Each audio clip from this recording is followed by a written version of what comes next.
Welcome to our Maha Periyava களஞ்சியம் channel. இன்னைக்கு நம்ம பார்க்க போகிறது தெய்வத்தின் குரல் 4ஆம் பாகம் 6ஆம் அத்தியாயம் போர் தீர்ந்து அமைதி காண. அதில் கால தேசாதிகளின் பாதிப்பு. இன்னொரு விசித்திரம் ஆனந்தத்தை தருவது என்பதால் ஒன்றிலே ஆசை ஏற்படுவதாக பார்த்தோம். ஆனால் இந்த போக்கிய வஸ்து அதன் அனுபோகத்தில் ஏதோ ஒரு அளவில் அழுத்து போவது மட்டுமில்லாமல் கால தேச சந்தர்ப்பாதிகளாலும் ஒவ்வொரு சமயத்தில் வேண்டாததாகி விடுகிறது. இப்போது ஆனந்தம் தருகிற ஒன்று எப்போதும் ஆனந்தம் தருவதில்லை. எத்தனை ருசியான ஆகாரமானாலும், நமக்கு ரொம்பவும் பிடித்தமான உணவு பதார்த்தமானாலும் கொஞ்சம் ஜுரம் வந்துவிட்டால் வைக்க வழங்குகிறதா? வேண்டும் வேண்டும் என்று எந்த பதார்த்தத்தை தேடி போய் சாப்பிடுவோமோ அதையே இப்போது வேண்டவே வேண்டாம் என்கிறோம். தேடி தேடி போய் எதுகளை பார்ப்போமோ அவற்றையே கண்வழி வந்தால் பார்க்காமல் கண்ணை மூடிக்கொள்கிறோம். உசந்த காஷ்மீர் சால்வைதான் எத்தனை ஹிதமாய் இருக்கிறது என்று மார்கழி மாசம் எடுத்து போர்த்தி கொண்டோம். சித்திரை பிறக்கிறது. அதே சால்வைதான். அது ஹிதம் தருகிறதா? மேலே பட்டாலே நெருப்பாட்டம் இருக்கிறது. முதல் காரியமாக பெட்டியிலே போட்டு மூடுகிறோம். வேடிக்கையாக ஒன்று சொல்வார்கள். பிரிட்டிஷ் துரைத்தனத்தார் காலத்தில் கிஸ்தி நோட்டீஸ்கள் வருமாம். நில சொந்தக்காரனுக்கு இப்படி தீட்டி விட்டானே என்று கோபமாக வருமாம். இந்த காலத்தில் ஒரு தினசில் உத்தியோகஸ்தர்களை விட அரசியல்வாதிகளை சரிக்கட்டி வரி கிரி எதுவானாலும் சாதகமாக மாற்றிக்கொள்வதாக சொல்கிறார்கள்.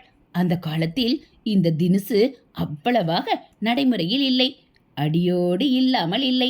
ஆனால் இப்போது தாண்டவம் பண்ணுகிற அளவுக்கு அப்போது இல்லை. இப்போது மாதிரி எடுத்ததற்கெல்லாம் ரிட்டும் அப்போது போட முடியாது.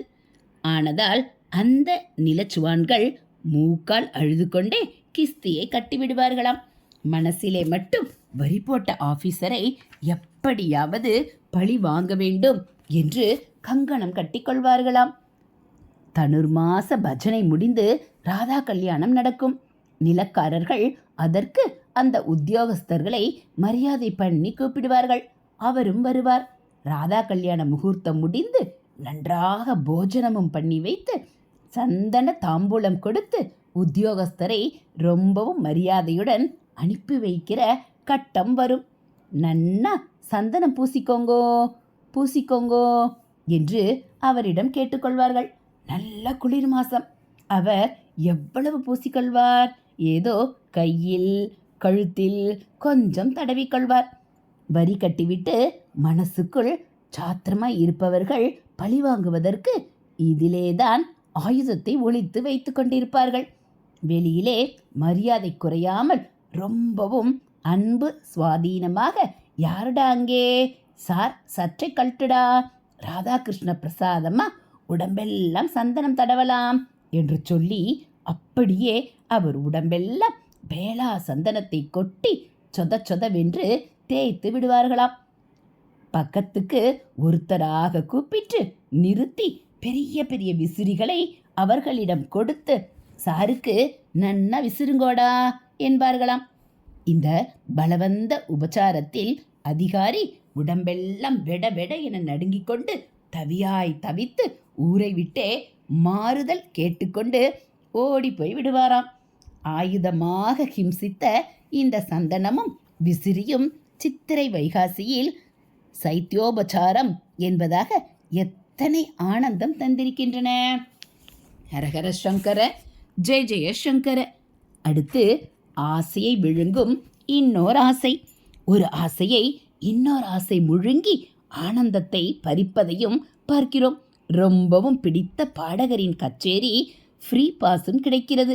ஆனால் யாரோ நெருங்கின பந்துக்கு அன்று ஆபரேஷன் அல்லது என்னவோ நேர்ந்து விட்டது என்றால் கச்சேரிக்கு போக தோன்றுகிறதா?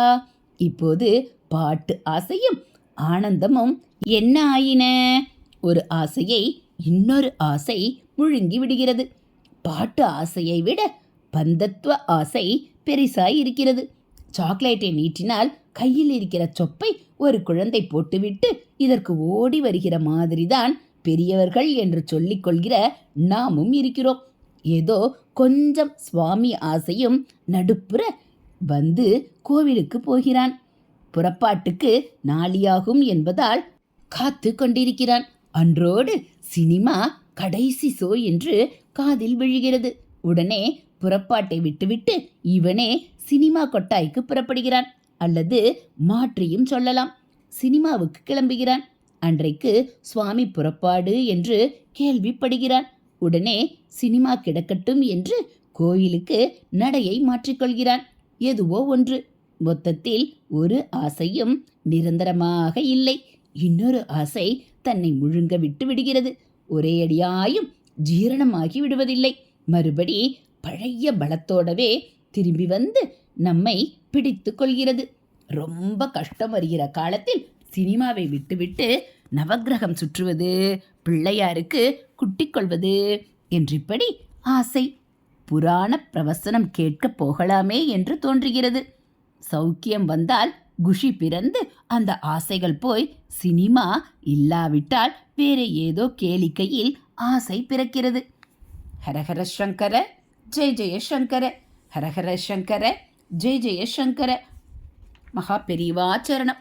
இது போல் தெய்வத்தின் குரல் பகுதிகளை நீங்கள் தினந்தோறும் கேட்கணும் அப்படின்னா மறக்காமல் நம்ம சேனலை சப்ஸ்கிரைப் பண்ணுங்கள்.